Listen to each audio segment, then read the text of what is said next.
باب ما جاء في الفرق الى الراحله وبه قال حدثنا قتيبة قال حدثنا مالك قال حدثنا ابي بكر بن عمر عن سعيد بن يساري قال كنت مع ابن عمر رضي الله تعالى عنهما في سفر فتخلفت عنه فقال اين كنت؟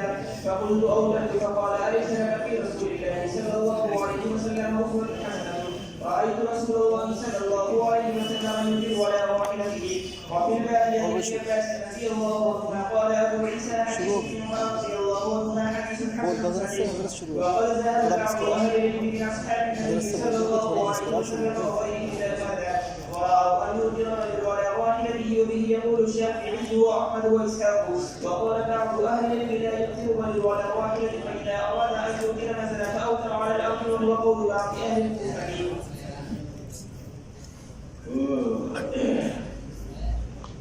باب ما جاء في صلاة الضحى چاشت کی نماز کا وقت اور چاشت کی نماز کی تفصیل. اس ترجمۃ الباب اور روایت الباب کے اوپر 6 بحثیں بیان کی جائیں گی. اس ترجمۃ الباب اور روایت الباب پر 6 بحثیں بیان کی جائیں گی. پہلی بحث ہے وضاحت حدیث. 5 احادیث ان کی وضاحت.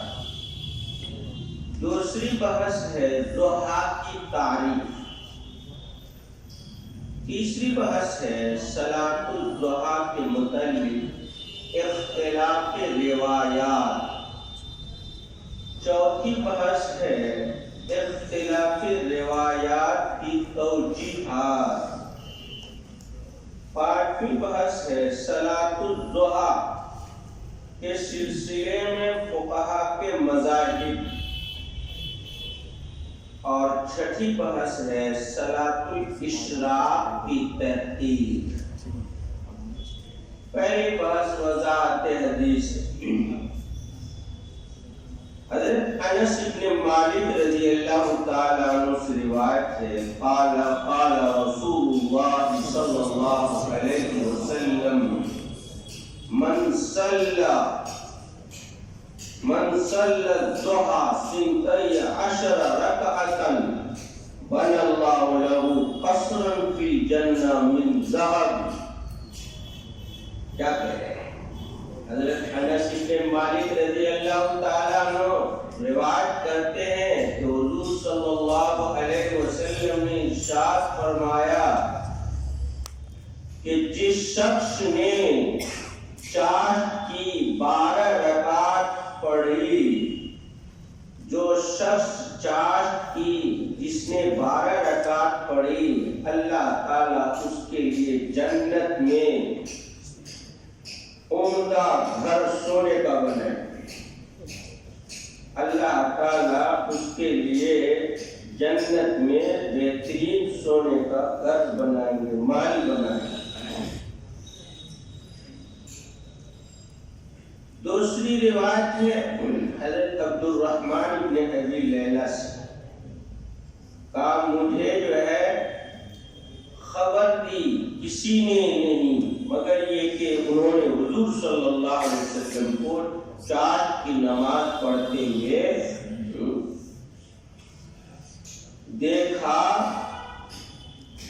کہا کسی نے مجھے یہ خبر نہیں دی ہے کہ جنہوں نے حضور صلی اللہ علیہ وسلم کو چاشت کی نماز پڑھتے ہوئے دیکھا. یعنی کسی نے بھی گویا چاشت کی نماز پڑھتے ہوئے نہیں دیکھا مگر ام ہانی نے. انہوں نے بیان کیا کہ حضور صلی اللہ علیہ وسلم حضرت ام ہانی رضی اللہ تعالی عنہ کے گھر فتح مکہ کے دن داخل ہوئے اور وہاں غسل فرمائے اور آپ صلی اللہ علیہ وسلم نے وہاں 8 رکعت پڑھی. کہا کبھی بھی اتنی ہلکی نماز پڑھتے ہوئے میں نے نہیں دیکھا. ہاں یہ کہ رکوع اور سجدہ کو مکمل فرمائے. رکوع سجدہ مکمل کرتے ہوئے اعتدال اور تعدیل ارکان کے ساتھ تخفیف رکوع سجدے کی تسبیحات کی مقدار میں تخفیف کرتے ہوئے مکمل آپ نے 8 رکعت پڑھی. دیکھ رہے ہیں. اور آگے روایت ہے حضرت ابو دردہ رضی اللہ تعالیٰ عنہ سے. حضرت ابو ذر رضی اللہ تعالیٰ عنہ روایت کرتے حضور صلی اللہ علیہ وسلم سے، اور حضور صلی اللہ علیہ وسلم اللہ تبارک و تعالیٰ سے کہ اللہ تبارک و تعالیٰ نے فرمایا، یہ حدیث قدسی ہے کہ آپ اللہ تعالیٰ نے فرمایا ابن آدم 4 رکعت پڑھ لے دن کے شروع میں آخری دن تک تیری کفالت کروں گا. اور چوتھی روایت ہے حضرت ابو ہریرہ رضی اللہ تعالیٰ عنہ سے حضور صلی اللہ علیہ وسلم نے فرمایا، جس شخص نے چاشت کی 2 شفع رکعت پر محافظت کی، ان کے گناہ معاف کر دیے جاتے، سارے کے سارے گناہ، اگرچہ ان کے گناہ سمندر کے جھاگ کے برابر، سمندر کے جھاگ کے برابر. اور 5ویں روایت حضرت ابو سعید خدری رضی اللہ تعالیٰ عنہ سے کہا، حضور صلی اللہ علیہ وسلم چاشت کی نماز پڑھتے تھے یہاں تک کہ ہم لوگ کہتے تھے کہ اب چھوڑیں گے، یعنی پڑھتے جا رہے اور پھر چھوڑ دیتے تھے، نہیں پڑھتے تھے، یہاں تک کہ ہم لوگ کہتے تھے اب پڑھیں گے، یعنی پابندی سے نہیں پڑھے. پڑھے تو پڑھے جا رہے، نہیں پڑھے تو نہیں پڑھے. یہ 5 روایت ترجمہ سے مطلب واضح ہے. دوسری بحث ہے ضحیٰ کی تعریف. صلاۃ الضحیٰ میں اضافت بحث کے مضاف ہے. صلاۃ الضحیٰ اے صلاۃ وقت الضحیٰ، یعنی ضحیٰ کی یعنی چاشت کی نماز کا وقت کیا ہے اس کے بیان میں. سمجھ گئے؟ دوسرا معنی یہ بیان کیا ہے کہ الصلاۃ فی الضحیٰ، الصلاۃ فی الضحیٰ یعنی چاشت کے وقت میں نماز پڑھنا. جیسے کہتے ہیں صلاۃ اللیل یعنی اے صلاۃ فی اللیل. ضحیٰ جمع جیسے قرآن قریۃ کی جمع. ضحیٰ جو ہے ایک مخصوص وقت کا نام ہے. وہ وقت کیا ہے؟ وقت ارتفاع شمس، جس وقت سورج جو ہے بلند ہو جائے. سورج کے بلند ہونے سے لے کر الی قبیل نصف النہار، دن آدھے دن سے پہلے کے وقت کو ضحیٰ کہا جاتا ہے. لیکن اس میں مختار وقت جو ہے پسندیدہ وقت در مختار میں بیان فرمایا ہے کہ ربع نہار، دن کے چوتھے حصے تک کے وقت کو ضحیٰ کہا جاتا ہے. جیسے مثال کے طور پر صبح میں 6 بجے جو ہے سورج نکلتا ہے، طلوع ہوتا ہے، اور 6 بجے غروب ہوتا ہے. 12 گھنٹے کا دن ہو رہا ہے. تو 12 کو جو ہے 4 حصے میں تقسیم کریں گے. کیا ہوگا؟ 4 کتنے گھنٹے ہوں گے؟ 3 گھنٹے نا. 3 دونی 6، 3 کیا 9، 3 چوکے 12. تو گویا 6 بجے سے شروع ہوا، 7، 8، 9، تو گویا 9 بجے تک یہ ضحیٰ کا وقت ہے، چاشت کا وقت. سمجھے؟ در مختار میں یہی بیان کیا ربع نہار. لیکن دوسرا قول بعض فقہا کا یہ ہے کہ ربع نہار تک کا وقت، یعنی دن کے چوتھائی حصے تک کا وقت تو ضحیٰ صغریٰ ہے، اور ربع نہار سے اوپر چوتھائی حصے دن سے آگے جو ہے زوال سے پہلے ضحیٰ کبریٰ. سمجھ بات آ گئی؟ اب تیسری بحث ہے صلاۃ الضحیٰ کے متعلق اختلاف روایات. دیکھیے صلاۃ الضحیٰ کے متعلق روایات کا اختلاف ہے، بہت زیادہ اختلاف ہے. اثباتاً بھی ہے روایت میں اور نفیاً بھی ہے۔ اس نماز کے متعلق تمام مصنفین نے باب قائم کیا ہے صلاۃ الضحیٰ کے متعلق، مگر حضرت امام نسائی نے باب قائم نہیں فرمایا ہے۔ حضرت امام بخاری رحمۃ اللہ علیہ نے بھی متعدد ابواب قائم فرمائے ہیں۔ البتہ حضرت امام نسائی شریف کے اندر جو ہے ایک روایت موجود ہے، عبد الرحمن ابن لیلہ فرماتے ہیں کہ مجھ سے کسی صحابی نے حضور صلی اللہ علیہ وسلم کے متعلق نہیں بیان فرمایا کہ حضور صلی اللہ علیہ وسلم صلاۃ الضحیٰ پڑھتے تھے سوائے ام ہانی کے۔ حضرت عائشہ رضی اللہ تعالیٰ عنہ فرماتی ہیں کہ حضور صلی اللہ علیہ وسلم کو میں نے یہ نماز پڑھتے ہوئے نہیں دیکھا، مگر جو ہے میں پڑھتی ہوں۔ حضرت عائشہ فرماتی ہیں، دونوں روایت صحیح بخاری شریف میں بھی ہے اور مسلم شریف میں بھی ہے۔ حضرت عائشہ رضی اللہ تعالیٰ عنہ فرماتی ہیں حضور صلی اللہ علیہ وسلم ضحیٰ کی 4 رکعات پڑھتے تھے، وَيَزِيدُ مَا شَاءَ اللَّهُ، اور جتنا چاہتے اللہ چاہتا اس پر زیادتی بھی کرتے تھے۔ یہ روایت بھی بخاری میں ہے۔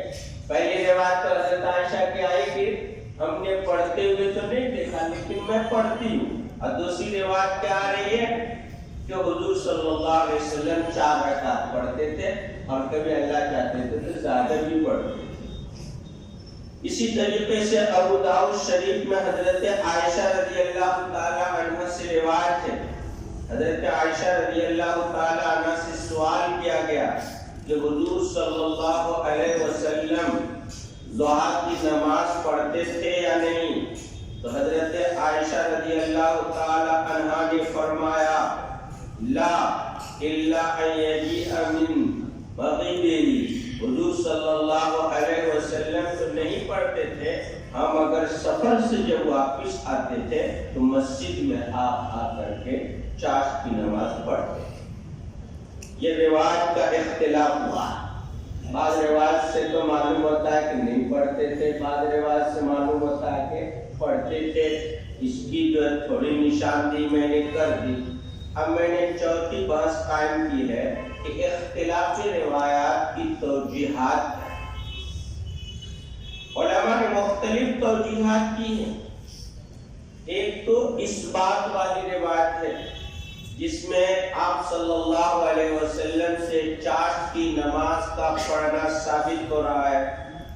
اس بات کا تعلق نفس صلاۃ سے ہے، اور نفی کا تعلق جس میں آیا کہ آپ نہیں پڑھتے تھے اس کا تعلق دوام سے، یعنی کیا ہے مطلب یہ کہ آپ پڑھتے تھے لیکن دوام کے ساتھ نہیں پڑھتے تھے۔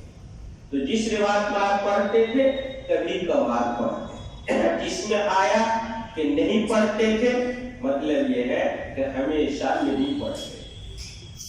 دوسرا قول یہ ہے کہ نفی کا تعلق وجود سے نہیں ہے بلکہ رویت سے ہے، اور اس بات کا تعلق جو ہے واقع کی نفسی امر سے ہے، یعنی جو صحابی یہ بیان کرتے ہیں کہ آپ صلی اللہ علیہ وسلم چاشت کی نماز میں نے پڑھتے ہوئے آپ کو نہیں دیکھا، یہ ان کی رویت سے تعلق، انہوں نے نہیں دیکھا، اور جس میں آیا کہ آپ پڑھتے تھے وہ اس بات کا تعلق ہے انہوں نے دیکھا۔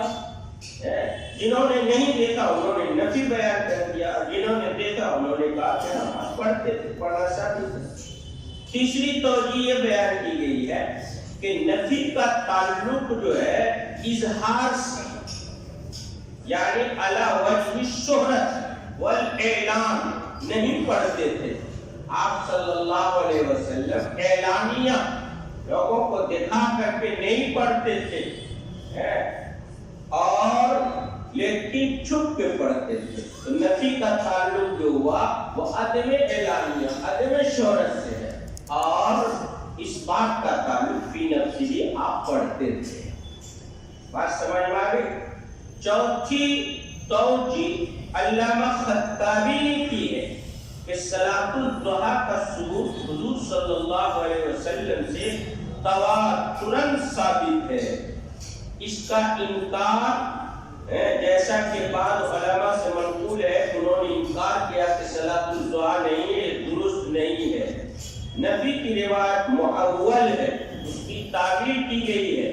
چنانچہ بخاری، مسلم، ابو داؤد وغیرہ کتابوں میں متعدد روایات موجود ہیں صلاۃ الضحیٰ سے متعلق. اس کا ثبوت مل رہا ہے.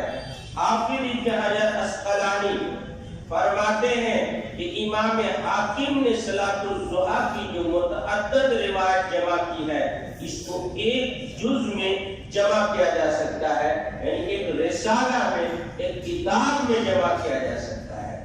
اس کے روایت کو جو ہے انہوں نے 20 صحابہ تک پہنچایا ہے کہ گویا 20 صحابہ سے صلاۃ الضحیٰ ثابت ہے.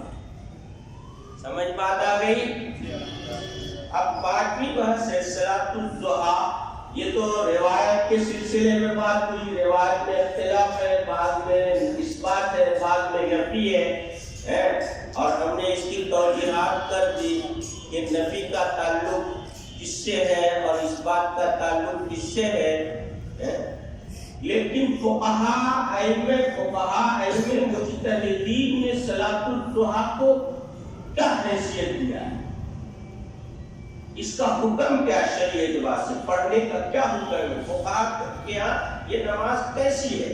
اس سلسلے میں حافظ ابن حجر اسقلانی، علامہ ابن قیم اور جو ہے دوسرے علماء نے کہا اس میں علماء کے 6 اقوال ہیں صلاۃ الضحیٰ کی حیثیت میں، اس کے حکم کے سلسلے میں 6 اقوال ہیں. اسی طریقے سے بڑے حضرت شیخ حضرت مولانا زکریا صاحب مہاجر مدنی نور اللہ مرقدہ فرماتے ہیں کہ ائمہ اربعہ اس نماز کے ثبوت اور اس نماز کے وجود پر متفق ہیں، یہ نماز مستحب ہے. البتہ تاکید اور عدم تاکید میں اختلاف ہے. بعض تاکیدی طور پر جو ہے اس کے قائل ہے اور بعض جو ہے عدم تاکید کے ساتھ قائل ہے. پہلا مذہب حضرت امام شافعی رحمۃ اللہ علیہ کا ہے اور امام مالک رحمۃ اللہ علیہ، دونوں حضرات فرماتے ہیں کہ صلاۃ الضحیٰ مستحب علی التاکید ہے، مستحب علی التاکید. اور حنفیہ کے ہاں مستحب بلا تعقد ہے، یعنی اس میں تاکید نہیں ہے. تیسرا مذہب حضرت امام احمد بن حنبل کا ہے. حضرت امام احمد بن حنبل فرماتے ہیں مستحب ہے بغیر دوام کے، بغیر مواظبت کے. حضرت عبداللہ ابن عمر رضی اللہ تعالیٰ عنہ سے منقول ہے کہ انہوں نے صلاۃ الضحیٰ کو جو ہے عبداللہ ابن عمر کے نزدیک انہوں نے بدعت کہا ہے صلاۃ الضحیٰ کو. لیکن جو ہے انہوں نے یہ کہا کہ بغیر سبب کے یہ نماز مشروع نہیں ہے. حضور صلی اللہ علیہ وسلم نے جو فتح مکہ کے موقع پر یہ نماز پڑھی ہے ایک سبب کے درجے میں پڑھی ہے، یعنی مکہ فتح ہوا اس کے شکرانے میں آپ نے 8 رکعت پڑھی ہے، ایک سبب کی وجہ سے پڑھی ہے. بغیر سبب کے آپ صلی اللہ علیہ وسلم سے پڑھنا ثابت نہیں ہے. حضرت عبداللہ بن عمر رضی اللہ تعالیٰ عنہ کی رائے ہے. اب 6ٹھی بحث ہے صلاۃ الاشراق کی طے. یہ تو صلاۃ الضحیٰ چاند کی نماز کے متعلق بات کی ہے. دیکھیے فقہاء حضرات جو ہے عام طور پر صرف صلاۃ الضحیٰ کا تذکرہ کرتے ہیں، جو فقہاء حضرات ہیں اور محدثین ہیں، وہ جو ہے صرف صلاۃ الضحیٰ کا باب قائم کرتے ہیں اور صلاۃ الاشراق اس کے متعلق باب کوئی قائم نہیں کیے اور اس کا ذکر نہیں فرماتے ہیں. سمجھ گئے کہ نہیں؟ حضرات فقہاء، حضرات محدثین کتب احادیث اور کتب فقہ کے اندر صرف صلاۃ الضحیٰ کا باب قائم کیے ہیں اور اسی سلسلے کی روایت بھی ذکر فرمائی صلاۃ الاشراق کا باب کسی نے قائم نہیں کیا ہے، لیکن امام غزالی نے احیاء العلوم میں اور اس کی شرح کے اندر دونوں نماز کی تصریح کی ہے کہ حضور صلی اللہ علیہ وسلم سے جس طرح صلاۃ الضحیٰ ثابت ہے اسی طرح صلاۃ الاشراق بھی ثابت ہے۔ وہ فرماتے ہیں اصل حضرت علی رضی اللہ تعالیٰ عنہ کی مرفوع روایت ہے جو جامع ترمذی اور سنن نسائی اور شمائل ترمذی کے اندر یہ روایت ہے، کانا رسول اللہ صلی اللہ علیہ وسلم اذا كانت الشمس من حيثها كهيئتها من هنا عند العصر صلى ركعتين، وإذا كانت الشمس من هنا كهيئتها من هنا عند الظهر صلى 4 ركعات۔ کیا مطلب؟ یعنی حضرت علی رضی اللہ تعالیٰ عنہ کی روایت ہے جو کہ جامع ترمذی میں ہے، نسائی میں ہے، شمال ترمذی میں روایت ہے، کان رسول اللہ صلی اللہ علیہ وسلم، حضور صلی اللہ علیہ وسلم جب سورج مغرب کی طرف اتنا بلند ہوتا تھا جتنا عصر کے وقت میں مغرب کی طرف بلند ہوتا ہے، اتنا بلند ہونے کی مقدار صبح میں جب مشرق کی طرف بلند ہو جاتا تھا۔ دیکھیں مثال سمجھ رہے ہیں، عصر کے وقت میں جتنا سورج مغرب کی طرف بلند ہوتا ہے اتنی ہی مقدار میں جب مشرق کی طرف جو ہے سورج بلند ہوتا تھا، صلی رکعتین، تو آپ صلی اللہ علیہ وسلم 2 رکعت پڑھتے ہیں۔ یہ اشراق کی نماز ہوئی، سمجھ گئے؟ اور جب سورج اس طرف یعنی مغرب کی طرف اتنا بلند ہوتا تھا، یعنی عصر سے زیادہ، جیسے ظہر کے وقت میں بلند ہوتا ہے، بھائی ظہر کے وقت میں سورج زیادہ بلند ہوتا ہے نا، سورج جب ظہر کے وقت میں جتنا مغرب کی طرف بلند ہوتا ہے اتنی مقدار میں صبح میں مشرق کی طرف بلند ہو جاتا تھا، تو آپ صلی اللہ علیہ وسلم صلی 4 رکعات، تو 4 رکعت پڑھتے۔ سمجھ گئے؟ یہ حضرت علی رضی اللہ تعالیٰ عنہ کی روایت، جس سے معلوم ہوتا ہے کہ اشراق صبح کی نماز عصر کے وقت کی مقدار میں ادھر جو ہے سورج بلند ہونے کے وقت پڑھتے تھے، اور ظہر کے وقت میں جتنا ادھر بلند ہوتا ہے سورج اتنے ادھر مغرب مشرق کی طرف بلند ہو جاتا تھا، تو آپ 4 رکعت پڑھتے تھے۔ پہلی نماز گویا کہ اشراق اور دوسری نماز گویا کہ کیا ہے؟ چاشت۔ حضرت شیخ مولانا زکریا صاحب مہاجر مدنی نوّر اللہ مرکزہ فرماتے ہیں کہ محدثین کے نزدیک یہ دونوں نماز الگ الگ نہیں ہے۔ محدثین کی تحقیق سمجھیے گا، فقہا کی تحقیق سمجھیے اور صوفیہ کی تحقیق سمجھیے، یا 2 جماعت ہے، حضرات محدثین، حضرات فقہا ہیں، وہ کہتے ہیں کہ صلاۃ الاشراق اور صلاۃ الضحیٰ یہ 2 الگ الگ نماز نہیں ہے، سمجھ گئے کہ نہیں؟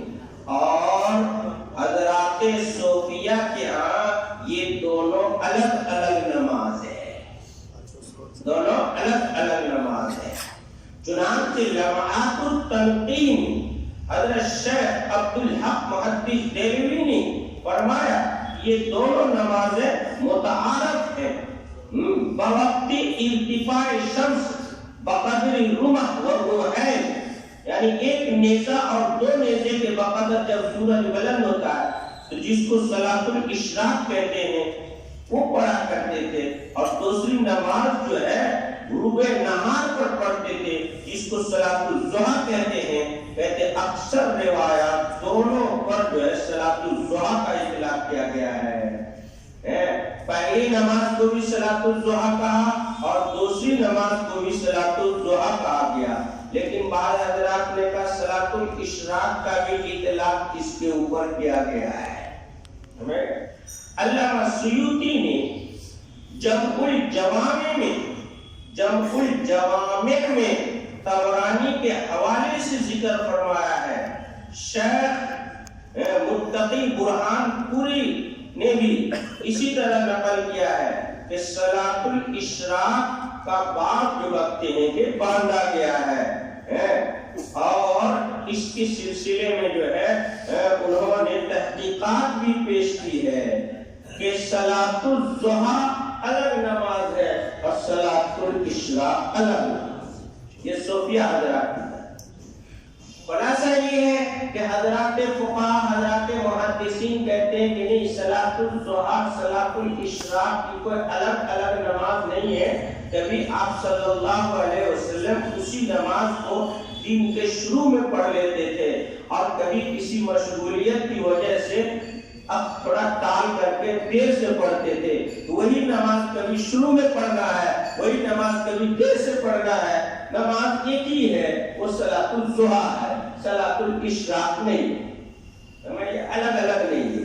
لیکن حضرات صوفیہ کہتے نہیں، پہلے دن کے شروع میں جو پڑھی جانے والی نماز ہے وہ صلاۃ الاشراق ہے، اور تھوڑا اور آگے بڑھا کر کے تھوڑی دیر کے بعد جو پڑھی جانے والی نماز جو ہے وہ صلاۃ الضحیٰ ہے۔